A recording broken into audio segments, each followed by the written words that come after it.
do have massive conflict of interest with managed repair programs. Doesn't it make insurance companies contractors? That's the question.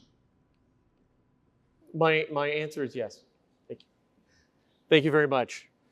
Well, especially if it's on the policyholder to prove up that they paid their deductible up front, and if the insurance company is going to try to bring in a preferred vendor to do the work, why wouldn't they be held to the same standard? Because oftentimes they're not. But I think this goes back to two very simple concepts. One, insurance companies are profit driven, and if they're hiring a contractor to go out and perform the scope of work, I mean, there's zero likelihood that it's going to be a full scope of repair, and the quality is going to decline, period. The other is historic. Humanity has made mistakes in the past, and for whatever reason, humanity likes to erase the signs and the signals to not repeat itself. We take down statues. We've gone down this road before. It failed. Why the hell would we resurrect it?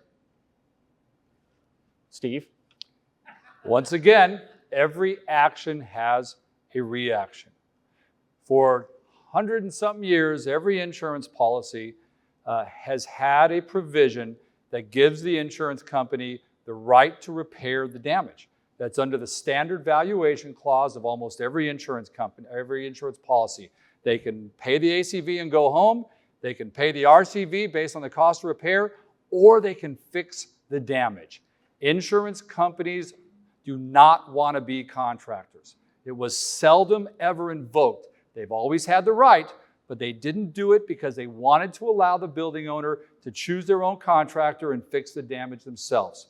However, because the abuses have been so great, the insurance companies have said that, you know what, we'd rather set up a managed repair program or a preferred contractor program and take on the risk of becoming a contractor. I know that's the argument that's made, and put on the roofs ourselves or through these programs. In a perfect world, I would absolutely prefer to have the building owner choose their contractor. But because of the abuses, we are seeing more and more managed repair programs, preferred contractor programs coming. And I'm sorry, but if you don't like it, tell your cohorts in the industry to quit trying to screw insurance companies, all right? Because that's why it's coming.